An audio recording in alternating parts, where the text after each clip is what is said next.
Welcome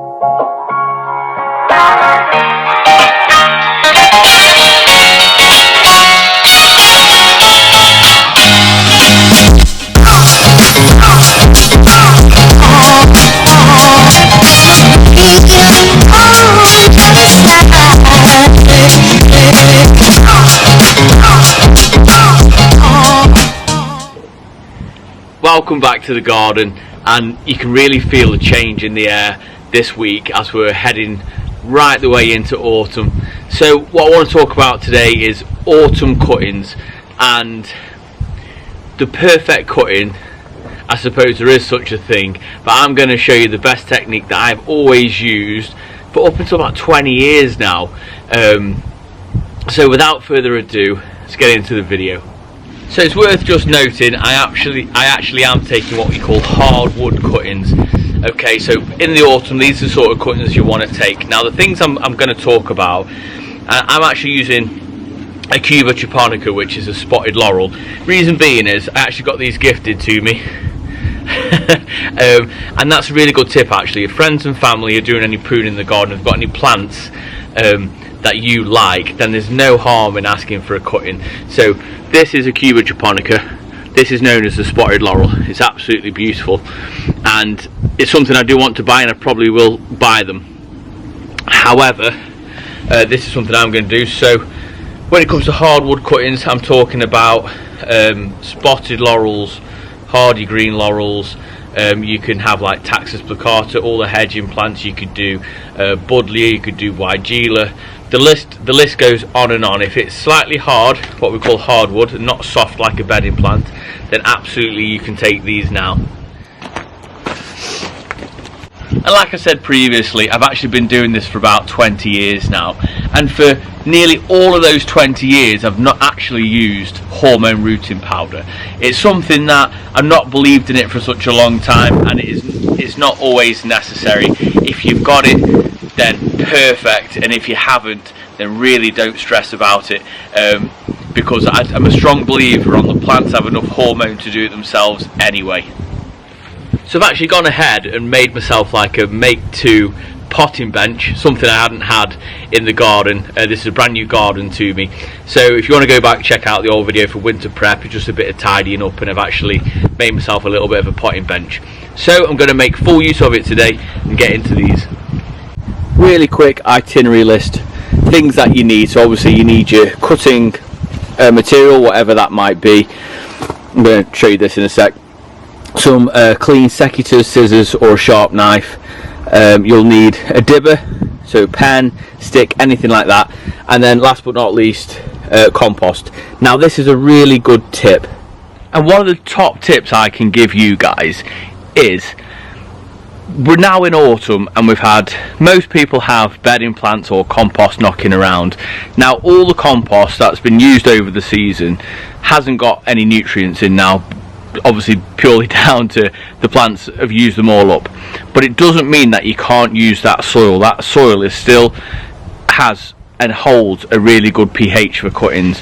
And the brilliant thing about no nutrients means, and bear with me, the less nutrients you have, the further the root systems on the new cuttings or new seedlings have got to go.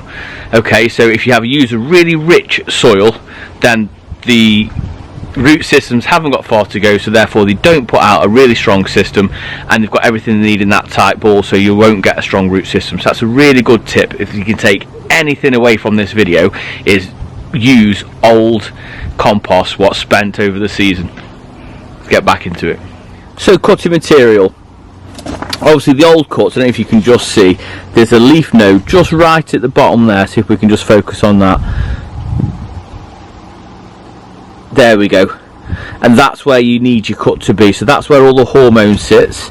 Okay, so you've got more leaf nodes which run up the stem, but your cut needs to be right at the bottom. And if you can get away with putting more than one leaf node in the soil, so sort of like that, then you've got double the chances of a healthier root system there. So you'll grow root from there and then root from there. So what you want to go ahead and do is you want to take all these big leaves off all the way up to the top, leaving just one or two smaller leaves. Okay, and I'll show you what that looks like.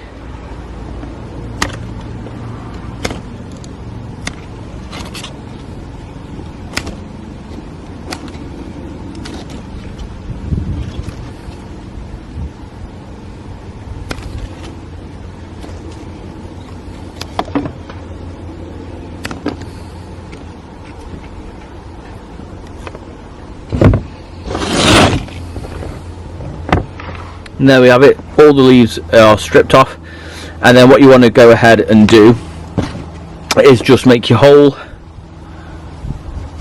in the edge of the pot. Reason being, the edge of the pot gives them a bit of support. I'll make a few holes. I'm not going to go mad with these cuttings, maybe half a dozen, and like we discussed, hopefully 2 leaf nodes go in, which they do quite nicely. Quick pinch together, and that's that. So I'm going to repeat the process, fill this up, and then show you the next step. If you're cutting with a really large leaf, then what you want to do is cut it down by at least half. Now, the reason being is you're going to lose such a lot of moisture out of these leaves that you're really minimising the amount that it will actually go ahead and lose. So once you've got your cuttings, just give them a really good water. It's really important that you well hydrate them. These have actually been sat a couple of days just in water from when I got them from a friend's to here. Give them really good water, let them drain off, and I've actually missed off one of the most crucial parts of it, so let me show you that. Now, you can use a clear bag, but I find these zip tie bags absolutely perfect. Currently done a eucalyptus cutting vlog, which I'll put a link down below, and they're doing really well, and I've used a zip tie bag just for the top of that. You really want to hold that moisture in, make sure that plant doesn't lose any, or that cutting should I say. The more moisture you've got in, the better sort of atmosphere you're creating for it, so the better root system you will get. Now, I really like these, but if you haven't got these, then you can put them in a propagator. You can use a heat pad, although I don't, and yeah, so these are really good, but a clear bag will do. This is my eucalyptus, so this is what I mean by creating its own atmosphere. All the moisture is just collecting straight back into the pot, so these really are ideal. And there we have it. It is that simple. So a quick recap. So the first thing I'm going to do is I'm going to gather what plant I want to use. In this case, it was Accuba Japonica, but like I said, you can use this method with pretty much any hardwood plant. Number 2, so you want to source some compost. Now, you can use garden soil. You can go ahead and do all the things like perlite, mix it with like a John Innes number 1, like a nutrient, what I've discussed, but really keep things simple, and you can just use your old compost. Have a quick sieve through it, just make sure there's no vine weevil and things like that, nothing untoward going on, but yeah, just use old recycled compost. So number 3, you want to go ahead and make some cuts on the actual cutting itself by removing those leaves and reducing the moisture that you're going to lose out of them.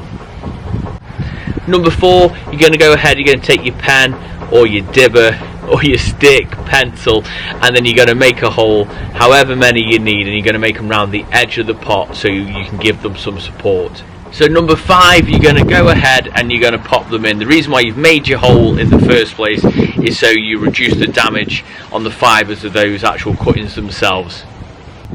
Number 6, you're going to give them a really good water so they don't lose any more moisture.